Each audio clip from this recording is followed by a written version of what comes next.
So I would like to introduce you Professor Katya Cronin, and I have a little bio here. So Katya Cronin is Associate Professor in the Fundamentals of Lawyering program at the George Washington University Law School in Washington, D.C. And she's her research resides at the intersection of food and health law. And Professor Katya Cronin's research and scholarship explores the issues of food contamination through environmental pollutants. So also this is what she's going to discuss with us today. And her article, FDA approved how PFAS-laden food content materials are poisoning consumers and what to do about it, was recently published at the Missouri Business Entrepreneurship and the Tax Law Review. So in the next 30 minutes, Katya will present a research on Liability with a pinch of PFAS, the role of forever chemicals in degrading sustainable food.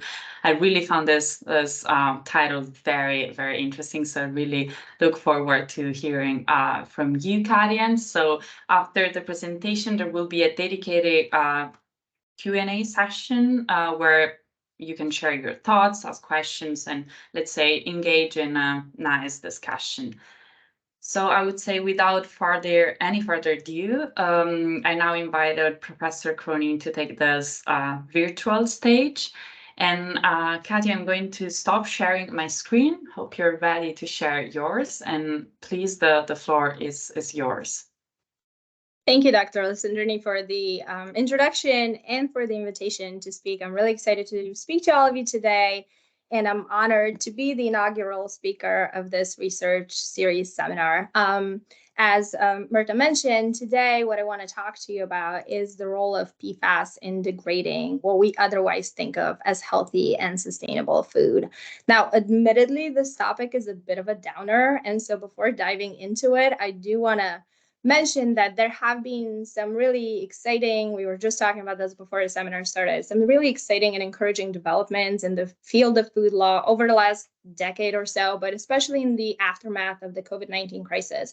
There have been so many actors, from government to the private sector and academia, that have all started thinking really deeply about ways that we can rethink our food systems so that we can produce more healthy, sustainable, and environmentally friendly types of food, so that we can increase access to that type of food for more consumers, and so that we can educate consumers for how to make healthier choices. And that is all really encouraging and really exciting. So I'm really excited to be a part of this change in the field of food law.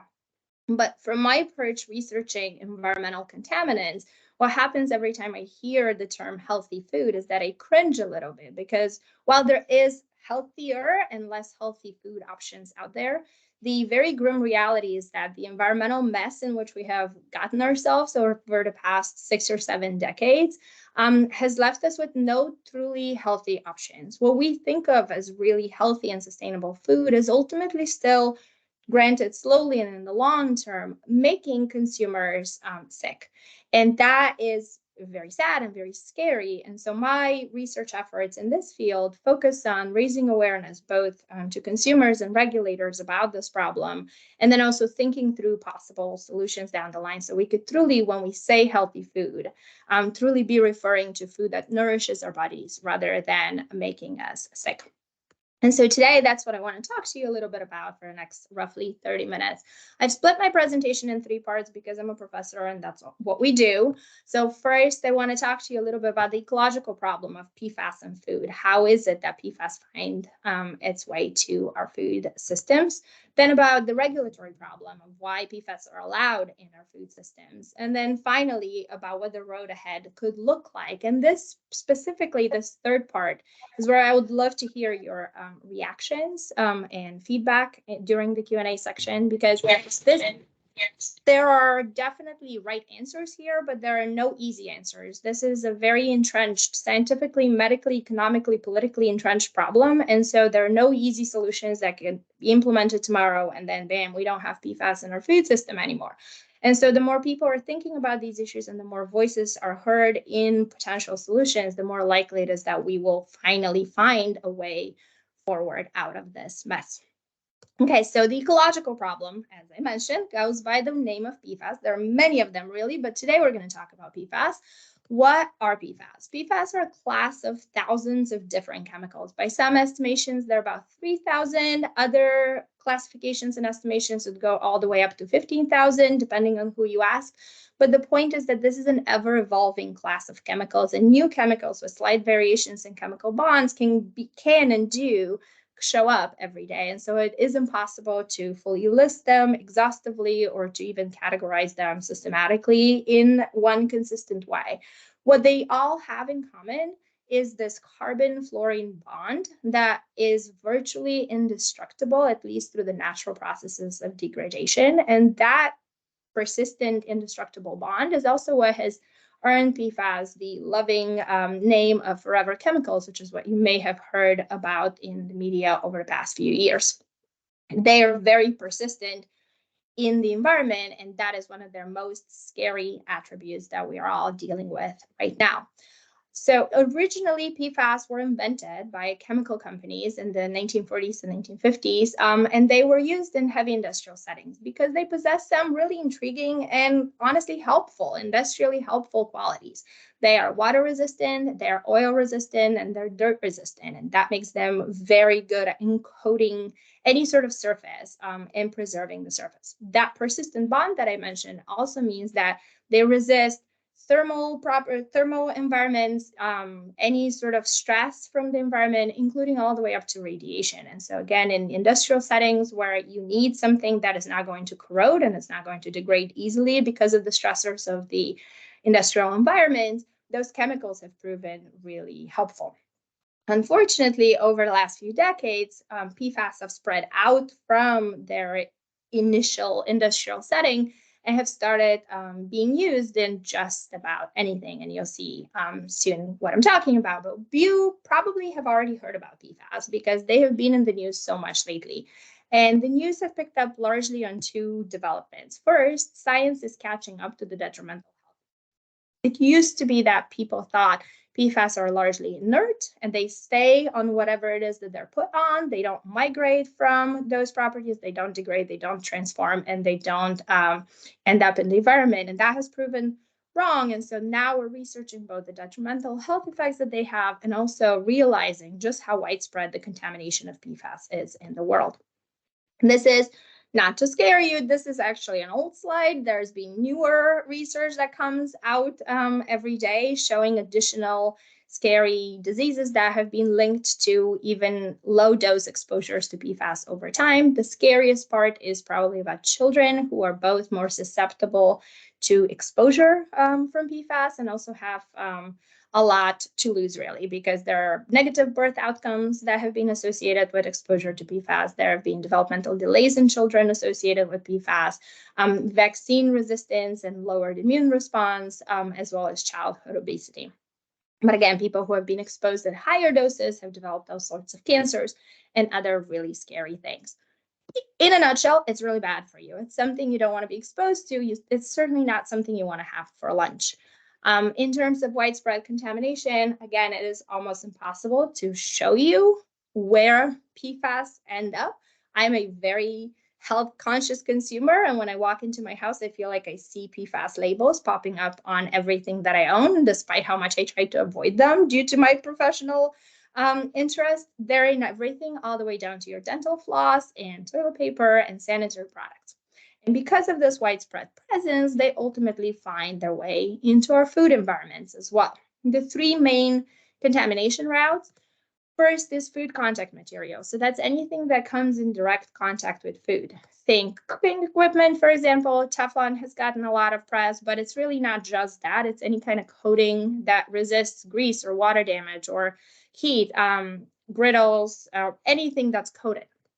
Also processing equipment, gaskets, linings, tubings in processing manufacturing plants, all the way down to the mixer in the restaurant. Food wrappers, as you see in the picture, paper and other compostable containers, as well as recently, in the last year or two, it came out that also HDP and other fluorinated containers in plastics produce PFAS that ultimately leaches into the food. So if there's PFAS in the thing that touches your food, PFAS also ends up in your food and therefore through ingestion in you. But even if you're eating food that does not in any way come in contact with any food contact materials, PFAS are ubiquitous in our soil. At this point, they end up in compost, including what has been marketed as organic compost. It ends up in new topsoil, but also historical contamination means that soil that has been there for 60 or 70 years, and most of the time farmers have no idea what's in their soil from that long ago. Because of that persistence that I mentioned earlier, PFAS continues to continuously infect the food grown in the soil. And also, at least in the United States, it's common practice to use sludge fertilizers and biosolids in agriculture, which additionally ends up with PFAS in our foods. And if those routes are not sufficient to contaminate our food, PFAS is also unfortunately ubiquitous in air and in our water. So through manufacturing plants, it gets discharged into the air, and from there it can get directly picked up through plants or through rain. It ends up in groundwater, irrigation water, and even our drinking water supply. In short, no matter how much you as a consumer may try to avoid PFAS in our food supplies, that's not possible. As a result, even that beautiful picture, even the things that we think of as really healthy food, has unfortunately turned up positive for PFAS. So PFAS has been found now in produce, in both fruit and vegetables. 2 days ago was the latest one in kale. It has been found in large quantities in fish because our oceans are probably the most polluted environment we have. So fish and other seafood like mussels and oysters and all that. It has been found in milk. That has been one of the larger problems the United States has been facing, with dairy farmers going out of business because PFAS turns up in their dairy supplies, as well as eggs and meat, and any products marketed as organic products, such as tomato sauce, pasta sauce, and what have you. Things that you will, again, think of going to the store and purchasing so that you're making a healthy food choice. So that, in a nutshell, is the ecological problem we're facing. That's the scary part. Now comes kind of the infuriating part, or the regulatory problem. Despite this widespread contamination, despite these proven devastating health effects, and despite the inability of individual consumers or even the market to right this problem, the regulators in charge are not doing nearly enough. And you will see on the slide a picture of both the European Food Safety Authority and the FDA, but the problem is a lot more pronounced in the US than it is in Europe. So any rage you may detect in my voice is coming from having lived in the United States and dealing with the lack of regulatory system there. But I will give you an overview of how things are in both places. So in the United States, as I said, the lack of regulation is much more pronounced. Writ large, there is basically no federal law that bans the manufacture, use, and discharge of PFAS in the United States. There are very small defined exceptions. The Federal Aviation Administration is trying to deal with PFAS in airports and firefighting foam with no particular heavy-duty ban yet, but they're trying to deal with that part. The military, because we have a lot of PFAS contamination near military installations and military bases, the military in their National Defense Authorization Acts every year are trying to add more and more restrictions on the use of PFAS specifically in that context. The most exciting development recently in the United States has been the EPA taking issue with PFAS in drinking water. So far, there is no actual regulation, but 4 different PFAS compounds have been added on the list of toxic substances in the United States.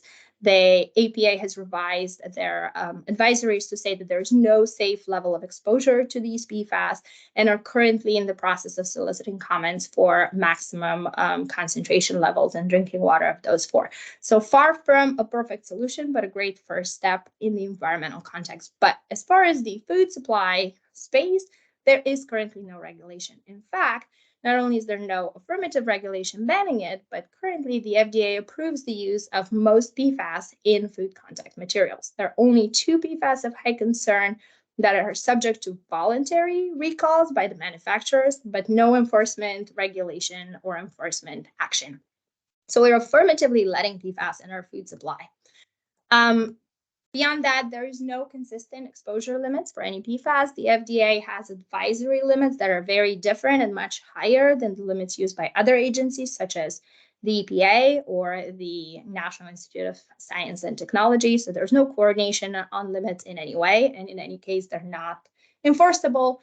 There's very limited monitoring and testing of PFAS in our food supply. The FDA has what they call a total diet study, but over the past 4 years, they've tested nearly 500, I want to say 532 products or so, a total of 800 products through all of their initiatives. That's not enough to determine the presence of PFAS even in a single grocery store or a village, let alone in the entirety of the United States.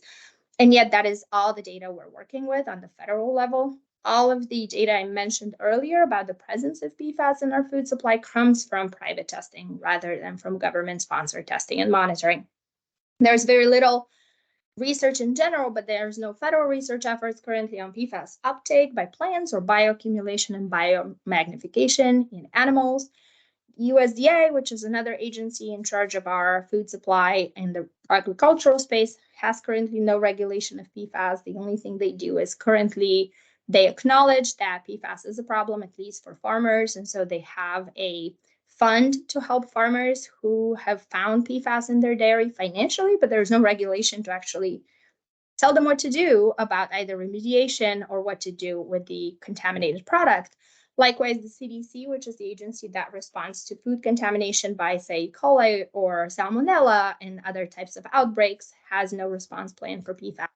And finally, and most disturbingly potentially, there are no labeling requirements. So not only is PFAS turning up in products that are marketed as organic, fair trade, sustainable, and all of those labels that would normally denote healthy, they're also turning up in products that are marketed as PFAS free because there is no enforcement of labeling through regulations. And so if a company tests for a single PFAS and that one PFAS substance is not in their food, they can say PFAS free, even if another 15,000 of them are actually in high concentration in the product.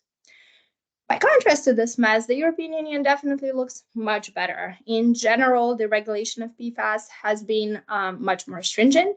So the PFAS of highest concern, there are 4 of them, and 2 others were for consideration to be added later, have been banned and regulated by ECHA since 2020 under both the POP and REACH regulation. Most excitingly, there's currently a proposal to ban all PFAS as a class, and we're expecting to hear more on that in September when the comment period by stakeholders is over. There's also a directive for the presence of placing limits on the presence of PFAS in drinking water. And unlike what's happening in the United States, where only a few PFAS are singled out, the European version bans PFAS as a class in the water or places limits on all PFAS as a class. And again, unlike the United States, there are actually classification, labeling, and packaging regulations of at least the highest PFAS of concern. In the food space as well, the European Food Safety Authority has taken some actions. Before I mentioned that, several countries have actually banned the use of all PFAS in food contact materials, most notably Denmark. And because businesses and manufacturers have to comply with that, there's been a lot more phasing out of PFAS and food contact materials all throughout the European Union that we're seeing just by virtue of having to come up with alternatives. And the most exciting part about the European Food Safety Authority's regulation of food safety in the European Union is the regulation of 4 PFAS compounds in food that came out in 2020. And there's also a non-enforceable but a recommendation on the monitoring of the presence of PFAS in a variety of other food items out there. Again, by contrast with what the FDA is doing in terms of lack of monitoring. Even though those are exciting developments, there are still some regulatory gaps in the EU system as well. One of them is that, as I mentioned, the regulation by the Food Safety Authority only applies to 4 PFAS, and there are thousands of them. What happened sometime in the last decade or so is that manufacturers stopped producing what we call long-chain PFAS because science was catching up that those long-chain PFAS were problematic, and they started producing short-chain PFAS that they claimed were better for consumer health and less problematic. What new research shows us is that those short-chain PFAS are not only not less problematic, but in some ways they're even worse because they get lodged directly into human organs. Because there isn't as much science on that, though, they're not considered as high concern, and so the regulations tend to apply only to the old PFAS and not the new ones that are quickly catching up and polluting our environment. The European regulation also sets individual concentration limits, And so even if a product is under the limit for the individual PFAS compound, the totality of all PFAS concentration in that product could still be really high. Most troublingly, the regulation currently only applies to products of animal origins and not plants. And as research shows us, plants are also able to both take up and store PFAS for long. My research did not turn up any provisions for soil or water remediation or provisions for farming assistance. So those are the ones I'm less certain about because it's a negative and I'm not able to 100% guarantee that's not there. But as far as what I looked up in the European regulations, that is also not something that is happening. And so the European Union looks better. The US regulatory system is a mess. But either way, our food supply is ultimately subject to PFAS contamination, and we're not currently doing enough to help it. So what does the road ahead look like? PFAS, as I mentioned, is everywhere, and so it is a whole of society problem. And therefore, in a blue skies, no limitations scenario, it requires an all-of-government solution, something akin to the current proposal that's reviewed by ECHA to ban all PFAS prospectively, but also regulation that would deal with retroactively all the PFAS contamination of the environment and how that affects prospective food supply. If you're familiar at all with the US system and the entrenched problems that lead to very little legislation getting through at the moment, that starts to look a lot more like a pie in the sky solution. And so what my research focuses on more is not necessarily the whole of society problem, but just the problem in the food space. And what I've been brainstorming about are possible ways to go about it. Unlike in Europe, where you have the European Food Safety Authority that is entirely in charge of food safety, we actually have divided jurisdiction in the United States over food. We have 5 or 6 agencies, each of which share a little portion of food jurisdiction. And that leads, even in the best case scenario, even if there was will to move forward with regulation, it ultimately leads to stalemate, where the agencies are only able to move so far on their own. And so what I've been trying to figure out are best ways to go about integrating our PFAS response. One potential option is to consolidate food jurisdiction in the US under a single agency. Another one short of that is to create a PFAS-specific task force that pulls from each of those agencies experts that can contribute to the solution of PFAS in food from their own little corner of the world. And short of that, at a minimum, drafting a national PFAS in food strategy from the executive that requires coordination between the various agencies that you see listed there: EPA, CDC, FDA, USDA, the Consumer Safety Protection Commission, and even the FTC with respect to labeling. So that's the who of it. Any one of those options would produce a more coherent and integrated response to the PFAS crisis, by contrast to the very disjointed chorus of voices that we're hearing right now in the United States. As far as the what, there are multiple things that the agencies can do with their existing authority without relying on congressional authorization or any new legislation. For one, they can start regulating PFAS as a class rather than as individual substances. They can also issue a total ban of PFAS discharge into the environment. Again, that's something that the EPA is taking steps towards, but it's really many, many years down the line from, and actively pollution is continuing to build into the environment and making its way into our food supply. They can also issue strict ban on the presence of PFAS in food contact materials. That's something that the FDA has authority to do right away. In compostable items, so that our soil and compost don't get infected with PFAS any further, as well as fertilizers. Beyond that, they can set consistent exposure limits. What the EPA has currently said is there is no safe level of exposure, but it has nonetheless set an exposure limit consistent with the lowest setting that labs have the capacity to test for at the moment, so that it's enforceable. There could be funding for more research on how PFAS gets taken up by plants and how it bioaccumulates and biomagnifies in animals. There are some private universities and research groups that are currently starting to do that, but there is no federal effort. And of course, the federal government is much more well-positioned to do this. There could be funding for remediation efforts for soil and water sources used in farming and fishing, so that even if no new contamination is happening, we still need to somehow figure out a way to go back and fix what has already happened over the last 7 decades. And then finally, there could be widespread monitoring of just how much PFAS is in our food supply so that consumers have more information so that we can actually move forward with real enforcement strategies for removing contaminated items from the market. Each one of those would make a huge difference. None of those is sufficient to fully solve the problem, but each one of those would actually be a huge step in the right direction.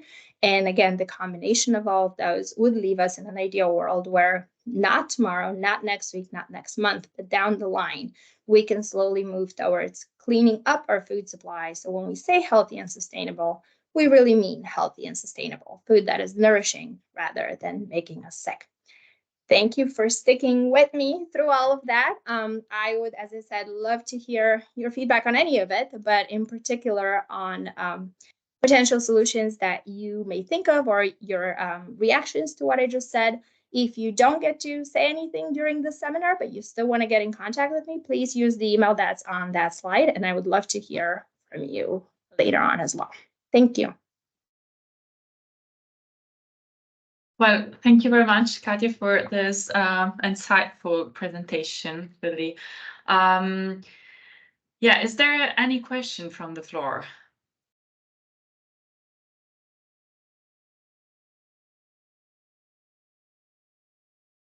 Yes, please, Edwin, go ahead.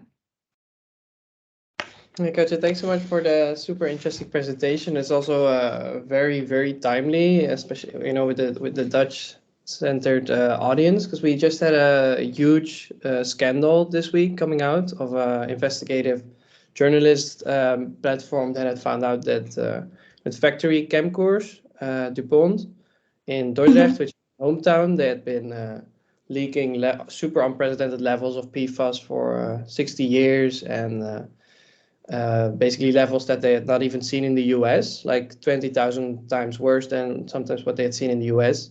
And now everywhere, basically, in all the rivers, and the cows are eating the grass, and the grass is, people eating the food and the meat and the potatoes, and it's everywhere. But what I was wondering, with all the sort of knowledge that they now have in terms of these factories knowing that this is, highly toxic, and that they know that it's entering our environment, our living environment, and our food systems through various ways, not just the packaging, but also, indirectly through the cows, etc. Do you think there's also ways to retrospectively, I don't know, sue or hold liable the managers and these kind of actors that have knowingly, yeah, I don't know.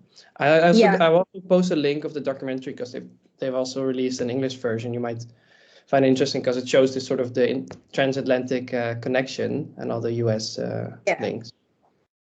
So this is, I was talking to Hannah and Mirta ahead of time. I've researched a decent amount of the EU regulations when they come to PFAS. I don't know enough about EU law to tell you about general liability. What I could tell you is that there is a slew of lawsuits that are being filed against those manufacturers, those same manufacturers, DuPont and Chemours and 3M, that have been filed in the United States, both by private individuals who happen to live near either production facilities or military bases or FAA installations, or by states.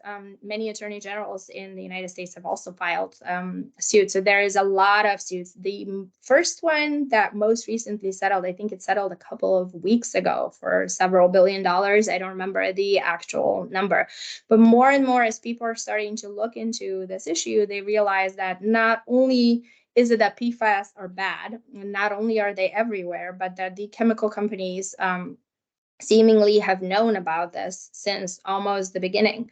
They've known about the effects of PFAS. They've known about their discharge practices and the environment. And so a lot of people, at least based off of the US liability system, are able to look for ways to make those companies pay for their personal issues, right? Like health issues. There are a new class of tort liability that is being developed, medical monitoring claims, where people who have been exposed to PFAS contamination who don't currently have a medical condition that can be directly linked can at a minimum sue the manufacturers and say that they're entitled to medical monitoring in the future, so that the moment that they do end up having some symptomatic illness related to PFAS, they can take care of it without having to personally take on the liability of doing that. So there are many ways in the United States that people are starting to look for redressability of those issues.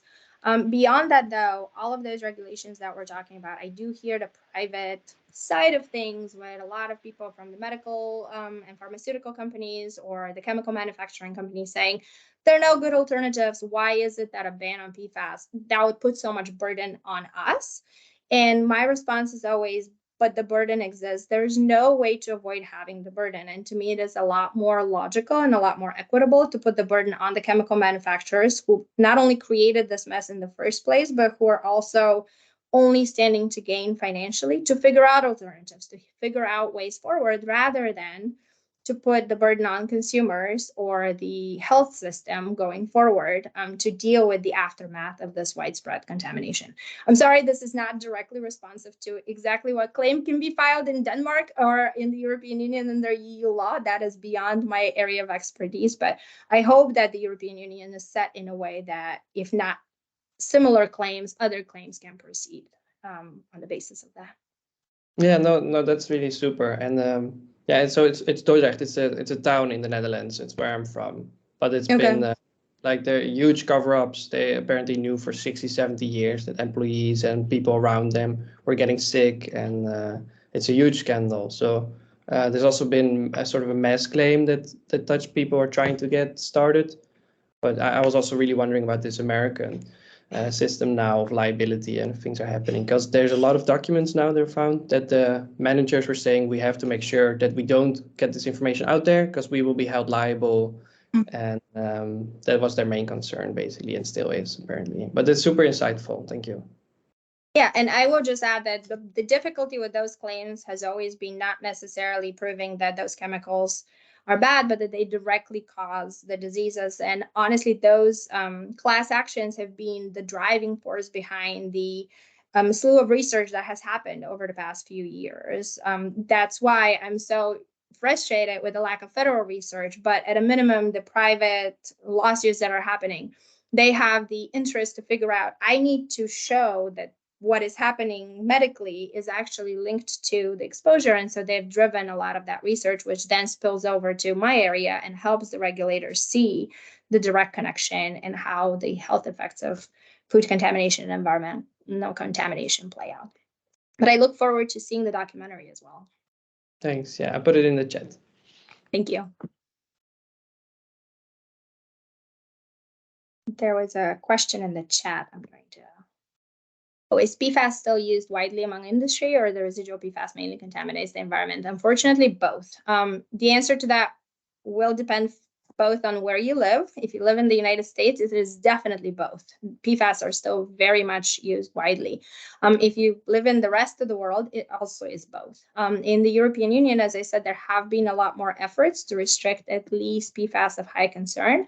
And if the ECHA proposal goes through, that there will be a ban on prospective use of PFAS. And so the main problem that will remain in Europe past the phase out will be historic and retroactive remediation of past contamination. But no, currently they are still used very heavily in all sorts of industry. And we're finding out day in and day out more and more products and more ways that PFAS enter into the environment right now. And so not only is it that we're facing the very scientifically and financially difficult decision of how to remediate past contamination, but the contamination keeps happening every single day, and that is not a sustainable way to move forward.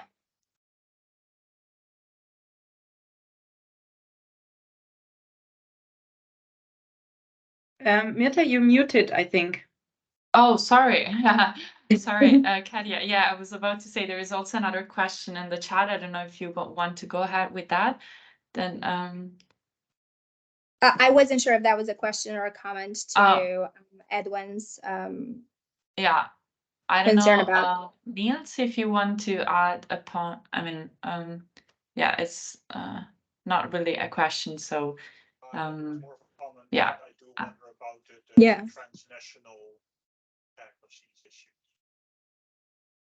Yeah, absolutely. One of the findings of the ECHA proposal is that PFAS knows no boundaries. It's everywhere. It's in the air. It's in the water, and it also has a very high migration rate because it's not destructible. So it's not like it moves 10 kilometers and then the rain knocks it down. It continues to persist through the environment. And so it is the entire continent, the entire world kind of problem. And so integrated responses like what the European Union is trying to do are a lot more effective than piecemeal trying to regulate and to just sort of fix their own backyard, but then let it all burn to the ground elsewhere. Yes. Next questions.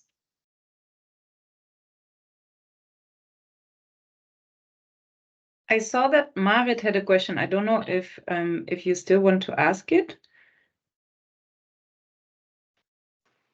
Yeah, I didn't have a question, but I wanted to ask, to add something to what Edwin was saying, because today GMOers had to come in front of the Dutch Parliament because of this documentary.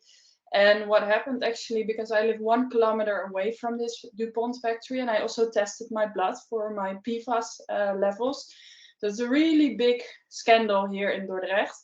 But because everything happened within the permits here in the Netherlands, because the government gave these permits, they're not liable. And even our municipality of Dordrecht, they lost a court case against GMOers because everything happens within the permits. So I think in the US, you can achieve much more through this court case. And here, I really advise you to look at the hearing today in the Tweede Kamer, because GMOers is only saying how great they are, how much necessary their PFAS are, how much we need them. And they always say that they did everything within the permits. So the way how they're talking, they make it sound like they're not responsible, that all the illnesses we have here could be caused by other things. So I would really advise people, because it's so much living in the moment, to watch also what GMOers and DuPont had to say today in the Tweede Kamer, because that really shows me also a forecast on how they're dealing with it. And time is ticking. All the everything is moving forward. We're losing time, and actually I find that not a lot is being done at all. And we have incredible highly contaminated water here. I'm not allowed to breastfeed my child anymore. I'm not allowed to eat from my vegetable garden here. We're not allowed to eat eggs here in Dordrecht. We're not allowed to eat locally, and even my tap water, I need to filter the PFAS out of it. But still, they completely take their hands off of everything. So that is awful. Yeah. And I was going to say, I'm so sorry this is happening to you, and I am, but realistically, it is happening to all of us. That's the thing, is this issue feels new to us because we're only just finding out about it. And the regulators' response to how slow they're moving with regulations is, well, we have to study it. We don't want to take rash actions. And that makes sense in the context in which something bad happened yesterday. Let's figure it out and take our time and then take reasonable actions going forward. Except it didn't happen yesterday. It happened 70 years ago. We just didn't know about it, but it has been happening and it continues to magnify every single day. And so this hemming and hawing of let's monitor and let's figure it out and let's study some more is actually just costing people their health and their lives and again, their livelihood. So it is obviously way worse when you're living near a concentrated contamination site, but that is exactly what is happening to all of us. I was going to say that in the US, all the actions have also been legal in the sense that they have been happening within permits, at least in the context of the FDA, the food permits that those companies had issued. They did have to say that at the time, they did not know of any carcinogenic toxicity reports and all of those things. And so to the extent that people have documentary evidence of people knowing before they filed for those permits, even though the permits were issued, they were issued on the basis of false statements because they did have private testing and private research that showed that there were at least potential and in some ways definitive results that lead to that kind of health implications. And so I don't know again how that works in Europe, but just because something was allowed, if it was allowed on the basis of a falsity, it may still be able to be challenged. I don't know. Yeah, there is a good example, Zwijndrecht, who has a 3M factory in Belgium, and they're actually already 10 steps ahead of us. So all the people, they got free blood tests, and they're suing also the company. They're actually really doing big court cases, and 3M as a result also said that they will completely stop producing PFAS.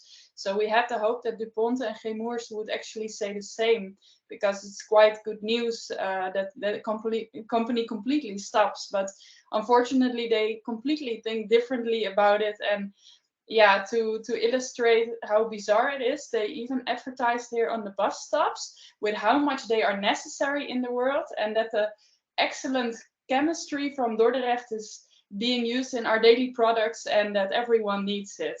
So yeah, unfortunately, they take a completely different route than what 3M is taking, and also 3M is also acknowledging now the fact that, okay, what we did is wrong, and they're accepting the consequences.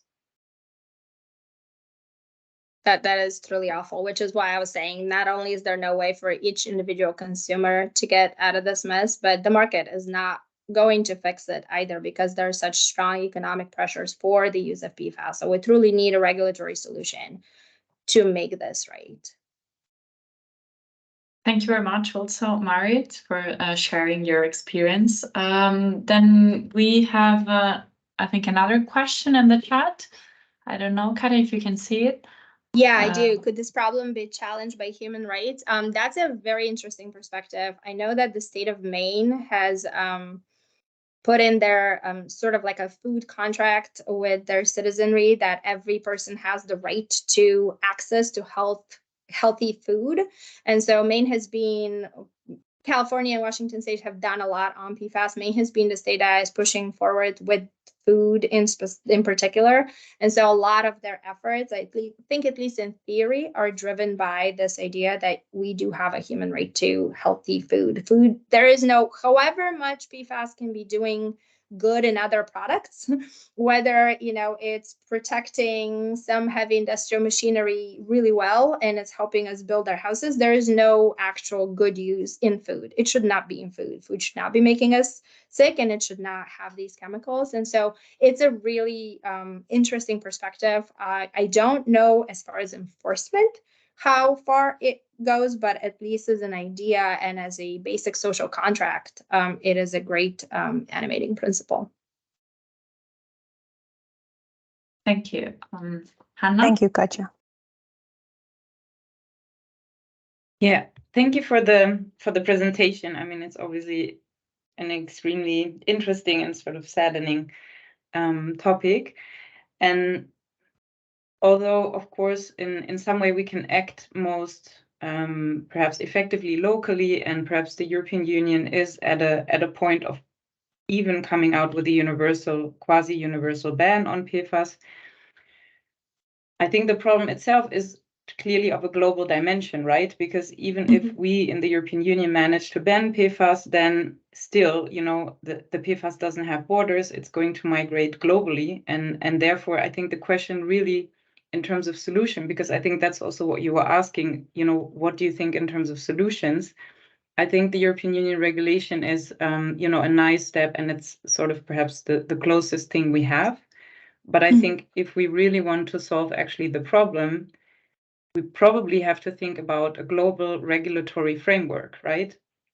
And right now, I mean, the global regulatory framework we have is the World Trade Organization, which really doesn't have a mandate to, intervene in any way in food safety respects, I would say. Because at the end of the day, then we have the WHO, but it's not really binding. And then we have, the UN system or UN family. And in the end of the day, perhaps through human rights, you could achieve something, but it will always be diluted in the way that human rights effectiveness has been diluted in the past. So, yeah, I think perhaps the solution is somewhere in a global regulatory framework, but I don't know if you've been thinking about that direction in your research before. Somewhat. I was researching, so currently there's the Stockholm Convention on persistent organic pollutants, and PFAS some PFAS have been included in the Stockholm Convention, but the signatories to the Stockholm Convention have had very different degrees of adhering to all of the things that they've agreed to, partially because there's no enforcement mechanism, right? So it's very nice to say in theory that you're not going to do these things, but when there is actually no stick to make you do them, most countries have not really done much on that way. So I've thought about ways to force the global community to do that, but I do want to say that the European Union developments are so exciting globally, not just locally, because the most widely used argument against ban of PFAS is that there are no readily available or economically viable alternatives in many situations. And when a massive economic force as the European Union bans PFAS, if they do that. If that happens, just like how when Denmark banned PFAS and food contact materials, all other countries have not, but anybody who's transacting in the European Union ultimately has to come up with alternatives to do that. And so that trickles down to countries that haven't really done anything, but they are still beneficiaries, at least prospectively, from that. So if the European Union ends up issuing this almost total ban of PFAS over the next however many years, and they have gone through the effort of figuring out there's these uses and they already have ready alternatives, and then there's these uses and we think within this much time there will be, and then obviously phasing out some of the hardest cases in a much longer time frame. I do think that that is then going to trigger a potential market solution, because then the economic interest of many of these companies is going to be, let's change tack and let's do something different. I had mentioned 3M. What happened with them is partly that. They were producing mostly those long chain PFAS that I was mentioning, PFAS and PFOA. And so in the United States, when incontrovertible evidence came out that those are really, really bad for you, and they were very definitively and directly linked to health implications, even though we still don't actually have regulation banning them, both the EPA and the FDA started working with the industry to phase those out. And because 3M was their biggest producer and they had to stop producing it, economically, it didn't make sense for them to continue in that market. And so they started moving out of the market and developing other aspects of their business.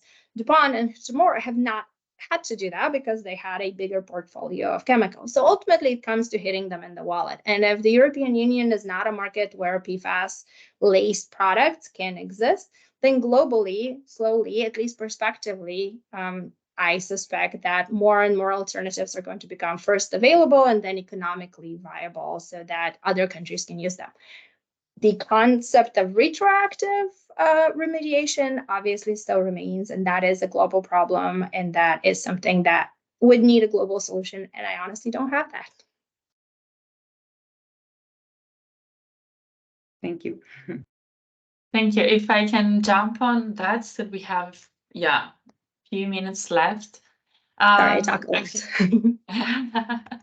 No, I was actually very curious because you mentioned this proposal at the European level that in September it might ban or provide like a complete ban for all the PFAS as a class of chemicals, right? So the main difference that I see from this new proposal and the regulations that have been just applied or enter into force, or the ones that we already have it in the European Union, it seems that there is a transition from this ex post assessment to a complete ban. So my question here would be, so is that the way forward? And would you see this as a viable legal approach to reduce the role of PFAS in our food systems, both at the European Union, but also at the US level?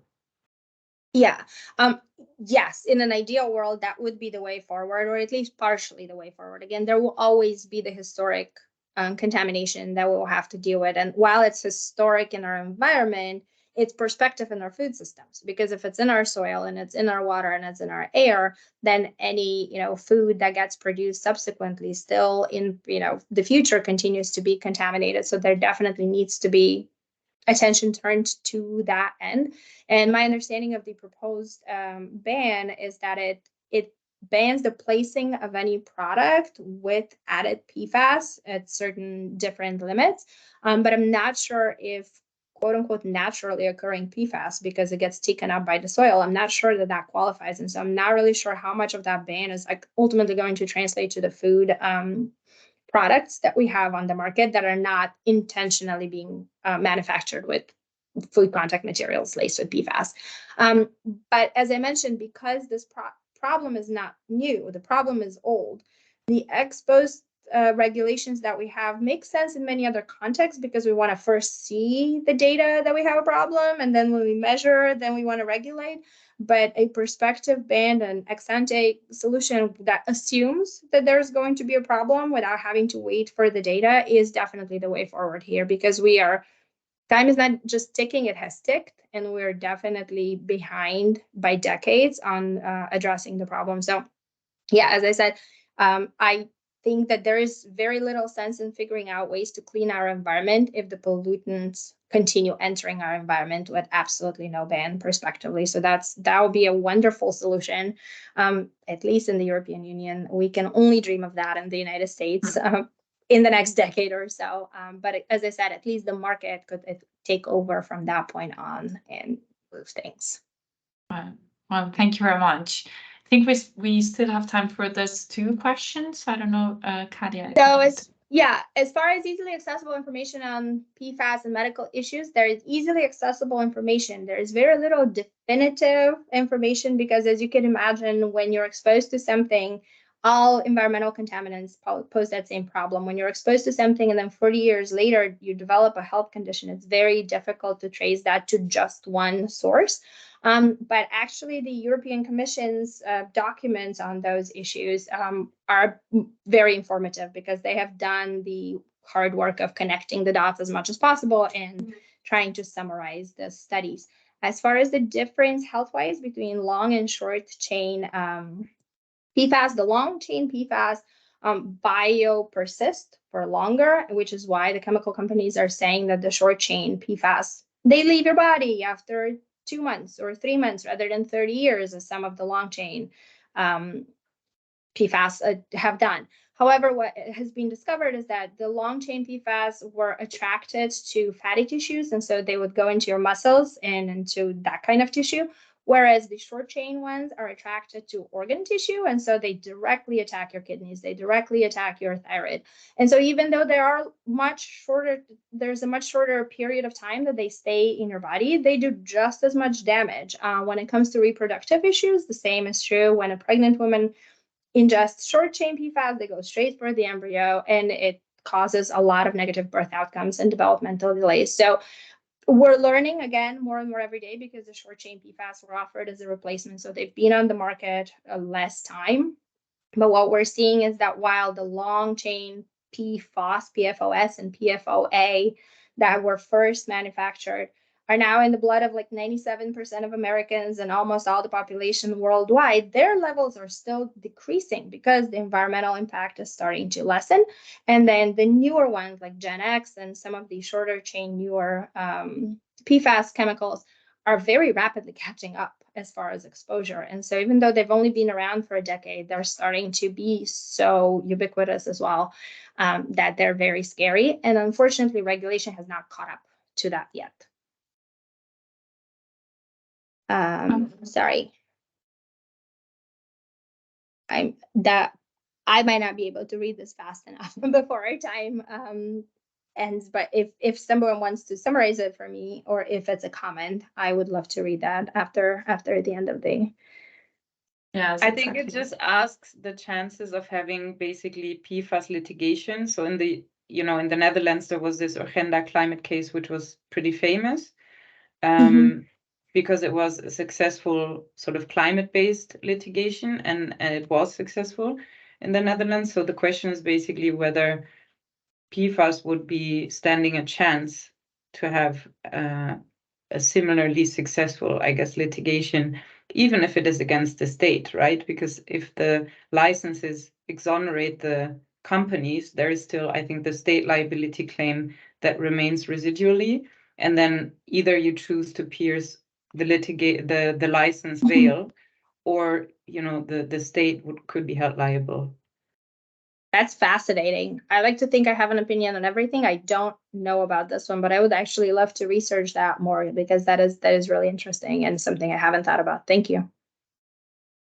Well, thank you very much. I think that if there are no other questions, I think that the time is up. Yeah.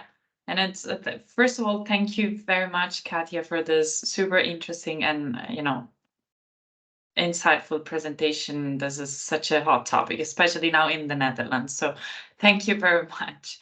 My pleasure. Thank you for inviting me.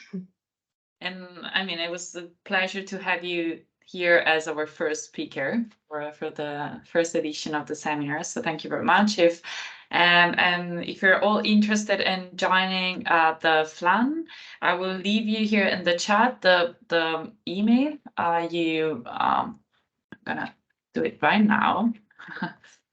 So you can actually subscribe to the newsletter and enter the academics network, food law academic network. So